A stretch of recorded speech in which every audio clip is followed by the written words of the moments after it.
নমস্কার। কেমন আছেন সবাই? আমরা ভালো আছি। আজকে আমাদের দীঘা মন্দারমণিতে সেকেন্ড ডে। আমরা কালকে বাড়ি ফিরে যাব। তাই আজকে বিকেলবেলায় একটু বেড়াতে যাব। ওই মন্দারমণিতে আছি তো, একটু দীঘার দিকে যাব সৈকত সরণি দিয়ে। সৈকত সরণিটা খুব সুন্দর করে বানিয়েছে। আমাদের যে দাদা দিদিরা এসছে তারা দেখেনি এখনো পর্যন্ত সৈকত সরণি, তাই সবাই মিলে একসাথে আমরা যাব সৈকত সরণি দেখতে। আমার মনে হয় আপনারাও থাকবেন আমার সাথে, আপনাদেরও বেশ ভাল লাগবে এই সৈকত সরণি ট্রিপটা। সৈকত সরণি মন্দারমণি থেকে দীঘা 20 কিলোমিটার রাস্তা।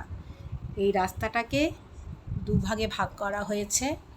কিছুটা আছে একদম সমুদ্রের ধার বরাবর, আর শঙ্করপুর থেকে দীঘা পর্যন্ত রাস্তাটা সমুদ্র থেকে একটু দূরে।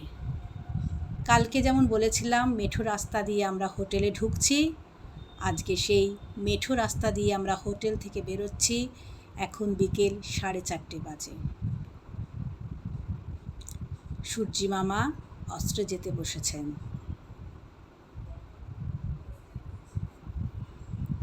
বিভিন্ন গ্রামের ভেতর দিয়ে আমরা যাচ্ছি। এখন আমরা সৈকত সরণিতে উঠিনি, উঠব। তাই সৈকত সরণিতে যাওয়ার আগেও 5-7 কিলোমিটার আমাদের গ্রামের ভেতরের রাস্তা দিয়েই যেতে হয়েছে। এখন একটা ব্রিজে উঠেছি। এই ব্রিজটাই কানেক্ট করছে গ্রামের রাস্তাগুলোর সঙ্গে সৈকত সরণির। এখানে প্রচুর মোহনা দেখতে পেয়েছি আমরা। আরেকটা ব্রিজ।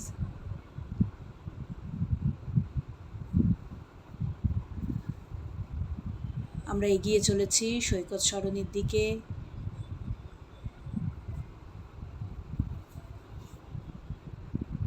সূর্যদেব আরেকটু নিচে বসে গেছেন। আরেকটি মোহনা এই যে দেখতে পাচ্ছেন, গ্রামের ভেতর দিয়ে যে আমরা যাচ্ছি, দেখলেই বুঝতে পারবেন আমরা গ্রামের ভেতর দিয়েই যাচ্ছি।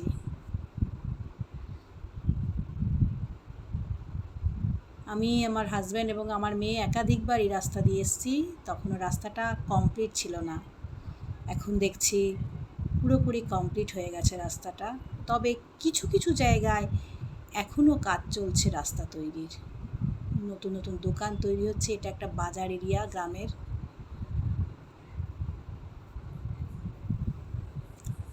আমরা প্রায় সৈকত সরণির কাছে পৌঁছে গেছি। মনে হয় সামনেই সমুদ্র দেখা যাচ্ছে। হ্যাঁ, ওই যে সামনে সমুদ্র। এই আমরা উঠে পড়লাম সৈকত সরণিতে। রাস্তাটা খুব সুন্দর, আপনারা এসে ঘুরে যান, খুব ভালো লাগবে। যারা একবারও আসেননি তারা আসুন, এবং যারা একাধিকবার এসছেন আমার মনে হয় তাদের আবারও আসতে ইচ্ছে আছে। বাঁদিকে সমুদ্র, ডান দিকে গ্রাম, মাঝখান দিয়ে আমরা চলছি গাড়ি নিয়ে। একটু স্লো হয়ে গেছে গাড়িটা।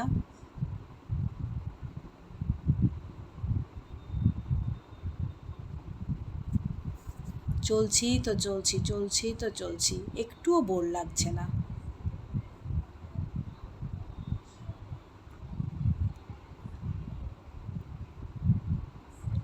উল্টো দিক থেকে দীঘা থেকে লোকজন আসছে মন্দারমণির দিকে।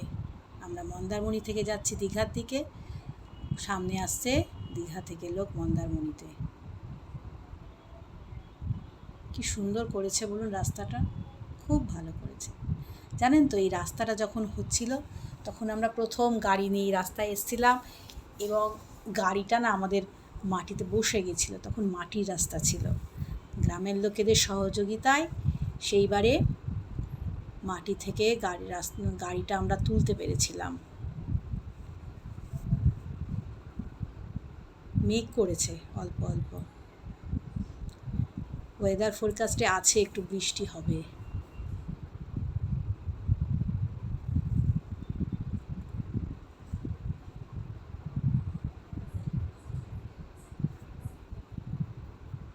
আমরা আমরা এখন তাজপুরের ওপরে আছি। তাজপুরে অনেক হোটেল তৈরি হয়েছে এবং এখনও হয়ে চলেছে।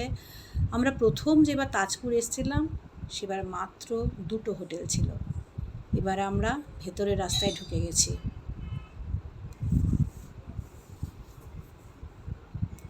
এখানে একটু অসুবিধা হয়েছে, গ্রামের লোকেরা মাঝে মধ্যে দাঁড়িয়ে দাঁড়িয়ে টাকা চেয়েছে। এই পুজো আছে, এই পার্বণ আছে, এই বলে বলে বিভিন্নবার টাকা চেয়েছে। এখন এটা আপনাদেরই অসুবিধায় পড়তে হবে। আপনারা কিভাবে ম্যানেজ করবেন সেটা সম্পূর্ণ আপনাদের সিদ্ধান্ত। আমরা এখন শঙ্করপুরে, ওই যে দূরের ট্রলার দেখা যাচ্ছে, এই ট্রলারগুলোই যায় মাছ ধরতে।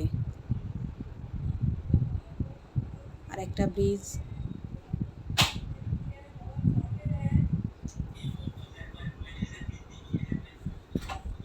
ওইটা দূরে কালী মন্দির, গোল মতন যেটা, ওটা কালী মন্দির। ভেতরে যাওয়ার রাস্তা আছে গ্রামের ভেতর দিয়ে, আমরা আর কি যাইনি। আর একটা মোহনা।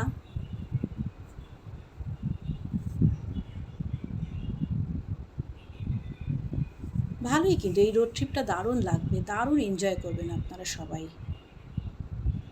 আমরা আস্তে আস্তে দীঘার দিকে এগোচ্ছি। দীঘায় নতুন জগন্নাথের মন্দির বানানো হচ্ছে, পুরীর আদলে, পুরীর মন্দিরের আদলে জগন্নাথের মন্দির বানানো হচ্ছে। এখন উদ্বোধন হয়নি, তাই হয়তো আমরা ঢুকতে পারবো না, বাইরে থেকেই আমাদের দেখতে হবে। আর একটা নদী যাচ্ছে সমুদ্রের নিচে। তা আমরাও যতটা দেখবো আপনাদেরকেও ততটাই দেখাবো। বসার জায়গা করে দিয়েছে।